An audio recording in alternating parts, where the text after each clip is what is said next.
Once again welcome back to AVS English zone. Last time में आपको narration के मैंने असर्टिव सेंटेंस और इंट्रोगेटिव सेंटेंस को मैंने कवर किया था। आज हम तीसरे टॉपिक पे इंपेरेटिव सेंटेंस के बारे में डिस्कस करेंगे। लेकिन अगर आपने इंपेरेटिव सेंटेंस के बारे में नहीं पढ़ा है, नहीं जाना है, तो डिस्क्रिप्शन बॉक्स में या प्लेलिस्ट में पूरा जाएंगे। आपको इंपेरेटिव सेंटेंस से जुड़ी हुई बहुत सारी जानकारी आपको मैंने कई वीडियो बनाया है, आप वहाँ पे जाकर देख सकते हैं और समझ सकते हैं। तो चलिए without wasting time let's start our topic imperative sentence. देखना ये है कि जो इंपेरेटिव सेंटेंस होता है, सबसे पहले इसके शाब्दिक अर्थ हो जाता है वो आज्ञा सूचक वाक्य या आदेशात्मक वाक्य होता है। दूसरी चीज, इंपेरेटिव सेंटेंस में परमिशन यानी आज्ञा, एडवाइस सलाह और प्रे प्रार्थना, इन तीनों चीजों का जिक्र किया जाता है, बताया जाता है। और दूसरी बात कि इस सेंटेंस की जो शुरुआत होती है वो हमेशा मेन वर्ब से की जाती है। मेन वर्ब का मतलब ये है कि जो भी एक्शन वाले वर्ड होते हैं, एज एग्जाम्पल उठना बैठना खाना पीना रोना धोना सगना जगना जगाना उठा पटक देना बाल खुजलना, जो भी चीजें हैं, ये सारे के सारे जो वर्ड होते हैं वो सब जो भी एक्शन आप करते हो वो सब के सब, गाली देना, गाली सुनना, मारना पीटना, झगड़ा करना, झगड़ा होना, ये सब के सब क्या है, सब मेन वर्ब है। तो वो मेन वर्ब से यानी इंपेरेटिव सेंटेंस की जो शुरुआत होती है वो इन्हीं क्रियाओं से ही शुरुआत होती है। दूसरी चीज आपको ये भी बताया गया था कि इंपेरेटिव सेंटेंस का जो सब्जेक्ट होता है, आपको बताया गया था कि वो क्या होता है, हमेशा हिडन होता है, छिपा होता है, यानी इसे लिखा नहीं जा सकता। यह केवल महसूस करने वाला सब्जेक्ट होता है और यह सेंटेंस यानी उसी मेन वर्ब के पहले लिखा होता है, लेकिन यह लिखा नहीं होता है, केवल इसे महसूस कर सकते हैं कि हाइडन के पहले यानी मेन वर्ब के पहले कोई ना कोई सब्जेक्ट है और वह सब्जेक्ट यू होता है लेकिन वह छिपा होता है। क्लियर है? आगे आते हैं। इसमें है क्या कि अगर रिपोर्टिंग वर्ब में सेड टू आया हुआ है तो जैसे ही इसको इंडायरेक्ट में चेंज करते हैं तो यह रिपोर्टेड स्पीच के भाव के अनुसार जो है ऑर्डर्ड या कमांडेड बदल जाएगा। यानी हमारे रिपोर्टेड स्पीच में अगर ऑर्डर की बात कहीं ना कहीं अगर की गई है, आदेशात्मक वाक्य है, तो हम सेड टू को बदल कर ऑर्डर्ड या कमांडेड में कन्वर्ट कर देते हैं। क्लियर है? दूसरी बात समझेंगे। अगर सेड टू आया हुआ है रिपोर्टिंग वर्ब में लेकिन वो एडवाइस, किसी तरीके से एडवाइस का भाव प्रकट हो रहा है, फीलिंग हो रही है, तो हम सेड टू को एडवाइज्ड में या अर्ग्ड में बदल लेते हैं। ठीक है, इम्पोर्ट भी बदला जाता है। क्लियर है? आगे देखते हैं। लेकिन अगर सेड टू है, अगर कहीं ना कहीं रिक्वेस्टेड की बात की जा रही है सेंटेंस में, रिपोर्टेड स्पीच में, तो हम सेड टू को रिक्वेस्टेड में या बेग्ड में कन्वर्ट कर देते हैं, बदल देते हैं। ठीक है, ये तीन चीजें ध्यान रखना है आपको और इन चीजों का, तीनों का जिक्र मैंने बताया जा चुका है प्लेलिस्ट में। मैंने कहा ना आपको कि आपका इंपेरेटिव सेंटेंस में सब मिल जाएगा। क्लियर है? तो अगर इंपेरेटिव सेंटेंस में ऑर्डर, एडवाइस और रिक्वेस्ट, इन्हीं तीनों चीज का एक्सप्लेन किया है, तब बताया जाता है और इनके अकॉर्डिंग ही हम सेट टू को order, commanded, advised, earned, requested या बेग्ड में कन्वर्ट कर देते हैं। क्लियर है? आगे क्या कह रहा है कि जो रिपोर्टेड स्पीच होता है, ऐड करना है क्या, क्रिया से पहले, बिफोर कह रहा है, वर्ब के बिफोर में, क्रिया से पहले हमको टू का इस्तेमाल करना होता है। कहने का सीधा सीधा मतलब ये है कि जो हमारा कंजक्शन का काम करता है, जैसे हम दैट का प्रयोग किए थे असर्टिव में, इंट्रोगेटिव में हमने आस्क्ड या इंक्वायर्ड ऑफ या क्वेश्चन वर्ड का इस्तेमाल किया था। ठीक है, इफ या वेदर का इस्तेमाल हमने किया था। और वैसे ही जहां इफ या वेदर और दैट का इस्तेमाल किया गया है, ठीक उसी जगह पे हमको टू का भी इस्तेमाल करना होगा, लेकिन वह वर्ब से पहले प्रयोग करना है। क्लियर है? आई होप ये बातें आपको क्लियर हो चुकी होंगी। अब देखते हैं इससे रिलेटेड दो एग्जाम्पल्स मैंने दिया है, इसको चेंज करते हैं, किस तरीके से चेंज करते हैं डायरेक्ट से इनडायरेक्ट बनाते समय। पहला तो ये रामबाण है आपका। ये रामबाण का मतलब क्या, सेट टू पहले भाव देखा जाएगा कि किस टाइप का भाव प्रकट हो रहा है। आप देख सकते, लिखा है work hard for your best future. पिताजी या कोई भाई अगर आपका कह रहा है कि work hard for your best future, आपको वो क्या कर रहा है, ऑर्डर दे रहा है। ऑर्डर दे रहा है, बिल्कुल नहीं, आपको सलाह दिया जा रहा है। क्या कह रहा है वो, कि कह रहा है ही एडवाइस को एडवाइज्ड कर देंगे, ही एडवाइज्ड मी। अब क्या प्रयोग करेंगे कंजक्शन के लिए, मैंने बताया आपको टू का प्रयोग करना, कहाँ पे, वर्ब के पहले, ठीक है। To work hard, to work hard for, clear है।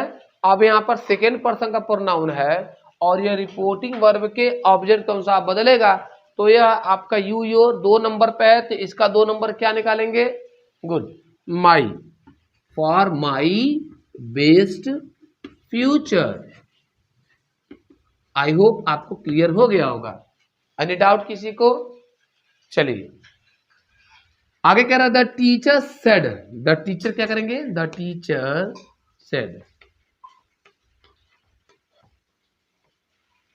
सेड देखिए द टीचर। एक चीज और ध्यान रखिएगा, सिट डाउन बॉयज बोला, मैंने आपको इसके बारे में बताया था लास्ट टाइम, ओकेटिव केस के बारे में।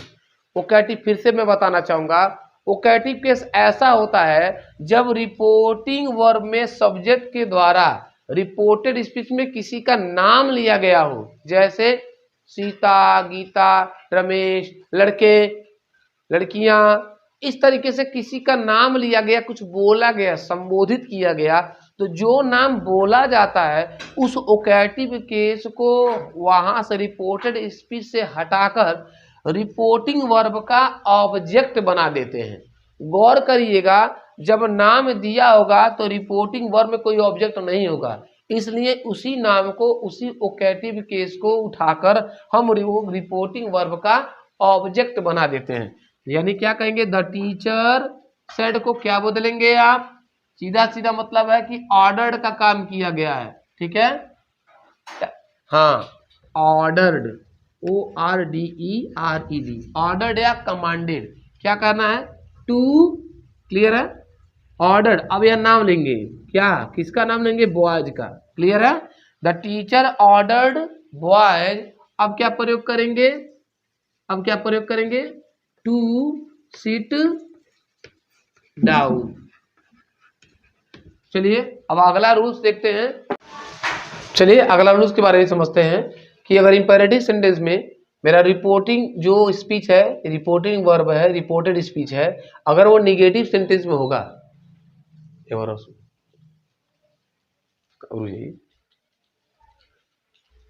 चलिए देखते हैं अगला नियम क्या है कि अगर इंपेरेटिव सेंटेंस मेरा है लेकिन रिपोर्टिंग जो मेरा रिपोर्टेड स्पीच है वह निगेटिव है, रिपोर्टेड जो स्पीच है वो निगेटिव है, लेकिन निगेटिव कहने का मतलब ये है कि सेंटेंस की जो शुरुआत है अगर वो डू नॉट से आई है तो इसे बदलने के 2 आइडिया हैं, 2 तरीके हैं। मतलब मेरा अगर रिपोर्टेड स्पीच निगेटिव सेंटेंस है, और निगेटिव का कहने का अर्थ ये है कि अगर डू नॉट आया हुआ है तो इसको बदलने के लिए 2 तरीके हैं। पहला तरीका क्या है कि जो रिपोर्टिंग वर्ब मेरा सेड टू होता है उसे हम बदल कर, यानी उसके जगह पर in place of said to we have to put क्या, फॉरवर्ड का प्रयोग करते हैं, यानी रिपोर्टिंग वर्ब सेड टू को हटा देते हैं और उसके जगह पे हम फॉरवर्ड का प्रयोग करते हैं। और क्या होता है, अगर रिपोर्टेड स्पीच में जो डू नॉट को क्या करते हैं फिर हम हटा देते हैं, और गौर करेंगे वर्ब के पहले टू का सीधा सीधा प्रयोग करेंगे। आप डू नॉट को हटा देंगे कब, जब इनडायरेक्ट में चेंज करेंगे तो डू नॉट ऑटोमेटिकली क्या करते हैं, उसको रिमूव कर लेते हैं, हटा देते हैं, बशर्ते आप बिफोर, यानी जो वर्ब आपका है, क्रिया जो आई है, उस क्रिया के पहले आपको केवल टू लगाना है, लेकिन डू नॉट का प्रयोग नहीं करना है। क्लियर है बातें? एक बार और समझ लीजिए कि रिपोर्टिंग वर्ब मेरा सेड टू को फॉरवर्ड में कन्वर्ट करना है, और जो डू नॉट का प्रयोग किया गया रिपोर्टेड स्पीच में उसे हमको हटा देना है, नहीं लिखना है, और वर्ब के पहले हमको टू का प्रयोग करना है। क्लियर है? पहला तरीका तो ये हो गया, लेकिन दूसरा तरीका क्या है, अगर आप ये कहते हैं कि सर मैं फॉरवर्ड को मैं नहीं हटाना चाहता हूं, वो जैसे है उसको रहने दीजिए, यानी सेड टू को ही मैं रखूंगा, तो सेड टू को तो बदलना ही पड़ेगा। तो रिपोर्टेड स्पीच के भाव के तब अनुसार, चाहे हो सकता है आर्डर वाली बात हो, चाहे एडवाइस वाली बात हो सकती है, या रिक्वेस्ट वाली बात हो सकती है, तो उसके अनुसार से आपको रिपोर्टिंग वर्ब को बदलना पड़ेगा। आर्डर में भी बदलना पड़ेगा, या एडवाइस में बदलना पड़ेगा, या रिक्वेस्टेड में बदलना पड़ेगा। क्लियर है इस चीज को? और क्या करना है, तब केवल आप डू का प्रयोग नहीं करेंगे, उसमें क्या डू नॉट को सीधे हटाना था। क्लियर है? अब आप पूछेंगे सर ऐसा क्यों होता है, क्योंकि जब डू नॉट हटाते हैं, ऑलरेडी अब सेट टू के जगह पर फॉरवर्ड लिखे हैं, तो फॉरवर्ड का मतलब ही हो गया मना करना या इनकार करना, इसलिए उसे अलग से नॉट की आवश्यकता नहीं पड़ती है। क्लियर है? जबकि दूसरे वाले नियम में क्या है कि आप रिपोर्टिंग वर्ब को रिपोर्टेड स्पीच के भाव के अनुसार ऑर्डर या एडवाइस में या रिक्वेस्टेड में बदलते हैं, तो उसमें डू को केवल हटाना है, लेकिन नॉट को लिखना है, और नॉट के जस्ट बाद टू बनाना है, यानी टू के बाद वर्ब भी लिखना है। यानी टू नॉट लिखने के बाद आपको इन्फिनिटी बनाना पड़ता है, यानी जो वर्ब होती है, वर्ब और नॉट के बीच में आपको टू लिखना पड़ता है। क्लियर है बातें मेरी? चलिए, दूसरी चीज कह रहा है, क्या अगला चीज, कि अगर रिपोर्टेड स्पीच में नेवर वाली बात अगर कहने के बाद डू नॉट अगर नहीं आया है, उसके जगह पे नेवर का प्रयोग किया गया है, तो क्या होता है, जो रिपोर्ट हमारा रिपोर्टिंग वर्ब है, तो उसको हम एडवाइज्ड में बदल देते हैं। किसमें? एडवाइज्ड में। गौर करिएगा, यानी सेड टू को हम एडवाइज्ड में ही बदलेंगे। और क्या कर रहा है, नेवर लिखना है, और टू और वर्ब के बीच में, यानी नेवर और वर्ब के बीच में हमको टू का इस्तेमाल करना है। गौर करिएगा, जब भी नेवर का प्रयोग आता है तो उसमें फॉरवर्ड का प्रयोग नहीं किया जाता है। एक बार और समझाएंगे, अगर रिपोर्टेड स्पीच में मेरा नेवर से वाक्य शुरुआत हुई है, तो रिपोर्टिंग वर्ब को जो सेड टू आया है उसे हम एडवाइज्ड में ही बदलेंगे।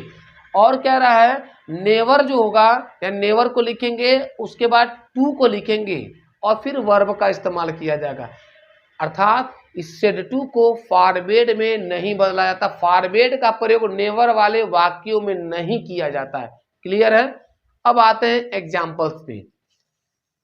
लिखा है the father said to the boy, ये तो रामबाण है सबके लिए, तो लिखेंगे द फादर सेड टू को बदल देंगे। पहला नियम के अनुसार अगर बदलते हैं तो आप क्या करेंगे, सेड टू को सीधे सीधे क्या कर दीजिए, फॉरवर्ड का इस्तेमाल कर दीजिए। क्लियर है? द फादर फॉरवर्ड किसको, द बॉय। क्लियर है? अब क्या प्रयोग करना पड़ता है, आपका टू का प्रयोग करना होगा। टू, यानी डू नॉट को रिमूव कर लिए, टू का प्रयोग करिए। Abuse, ABUSE, abuse anyone. Clear है? एक चीज और, अब इसको हम बनाना है ये कि अगर फॉरवर्ड का प्रयोग न करें तब क्या बनाना है, तो सीधा सीधा क्या करना है, डू नॉट अब्यूज एनीवन, यानी पिताजी है वो बच्चों को क्या कर रहा है, आर्डर कर रहा है, ठीक है, या सलाह भी दे सकता है। यानी पिता बच्चों को सलाह दी, वहां पे डांटने वाली बात की दूर, किसी को गाली मत दो। क्लियर है? समझा रहा है उसको, तरह से स्कोल्ड कर रहा है। तो क्या कर सकते हैं, the father ordered the boy, क्या करेंगे, नॉट टू, क्लियर है, not to abuse anyone. Clear है बातें? ऐसे बनेगा कब, दूसरे नियम के अनुसार। तीसरा चीज क्या कह रहा है, Mahesh said to me, Mahesh ने कहा, चलिए दूसरा बनाते इसका, इसके दूसरे नियम के अनुसार आप बनाइए। माय फादर, सॉरी टीचर एक फादर है, टीचर बना, क्या लिखा है, my teacher said to me good job. चलिए इसको हम लोग दूसरे नियम से बनाते हैं। माय टीचर, ठीक है, सेड टू मी को क्या करेंगे, क्योंकि इसका ऑर्डर वाली बात हो रही है, डोंट वेस्ट, सलाह देने वाली बात हो तो कहेंगे advised. My teacher advised me, अब क्या करेंगे, नॉट टू, नॉट, केवल डू को हटाएंगे और नॉट को लिखते हैं, not to waste, not to waste your, second person का प्रोनाउन है, रिपोर्टेड स्पीच के अनुसार बदलेगा, ऑब्जेक्ट के अनुसार, रिपोर्टिंग वर्ब के ऑब्जेक्ट के अनुसार बदलेगा। तो 2 नंबर पे भी है, 2 नंबर इसका निकाल लीजिए। माई टाइम है तो टाइम करेंगे बस। क्लियर है बातें? अगला देखते हैं, महेश सेड टू मी लिखा हुआ है, तो महेश सेड टू मी को क्या करेंगे, बताया गया आपको कि अगर आपका नेवर आता है तो सेड टू को किस में बदल देते हैं, एडवाइज्ड में। महेश एडवाइज्ड मी, क्लियर है। नेवर को लिखा जाता है नेवर वेस्ट, गौर करेंगे, नेवर के बाद क्या लिखे, टू लिखते हैं, नेवर टू वेस्ट, क्या प्रयोग करेंगे, नेवर टू वेस्ट। 2 नंबर पे है, इसका 2 नंबर निकाल लीजिए, माई टाइम, ठीक है, माई टाइम। आपको क्लियर हो गया होगा। तो यानी आपका नेवर का प्रयोग किया जाएगा, तो इसके हिसाब से तो ऐसे चेंज करेंगे, क्लियर। ओके, अब इसको देखेंगे। अगर इंपेरेटिव सेंटेंस में क्या है कि अगर रिपोर्टेड, इंपेरेटिव सेंटेंस के रिपोर्टेड स्पीच में आपको कहीं ना कहीं अगर सर दिखाई दिया, काइंडली दिखाई दे दिया, प्लीज दिखाई दे दिया, फिर सब समझेंगे।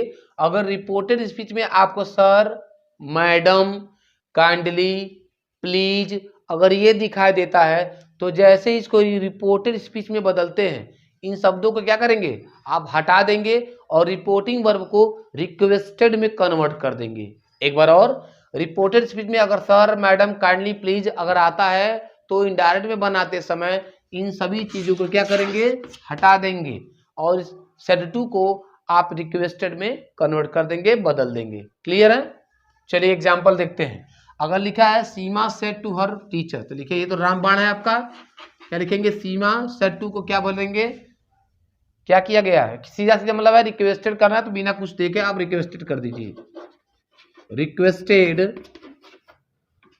हर टीचर। क्लियर है। क्या लिखा है, सीमा रिक्वेस्टेड हर टीचर। सर आया है, सर को रिमूव कर लेंगे, टू का प्रयोग करेंगे क्योंकि कंजक्शन का प्रयोग टू होता है। टू मार्क मी आया, 3 नंबर का है, फर्स्ट पर्सन बदलेगा क्योंकि सीमा लिखा है, इसका 3 नंबर क्या होगा, मार्क हर, प्रेजेंट है तो प्रेजेंट। क्लियर है। अगला देखिए, ही सेड टू रामू, तो लिखेंगे क्या, ही सेड को रिक्वेस्टेड में, ही रिक्वेस्टेड रामू। क्लियर है। टू का प्रयोग करेंगे, काइंडली क्या आया है, इसको रिमूव कर लीजिए, टू हेल्प मी है आपका तीसरा का नंबर पे, तो ही का तीसरा नंबर क्या होगा, हिम होगा, हेल्प हिम। तीसरा, मैं ये आपके लिए होमवर्क छोड़ रहा हूं, आप इसे कमेंट बॉक्स में इसका आंसर लिख के मुझे कमेंट करेंगे। अगर आपको वीडियो अच्छा लगा हो, बेहतर लगा हो, तो please kindly subscribe and like my channel. Thank you.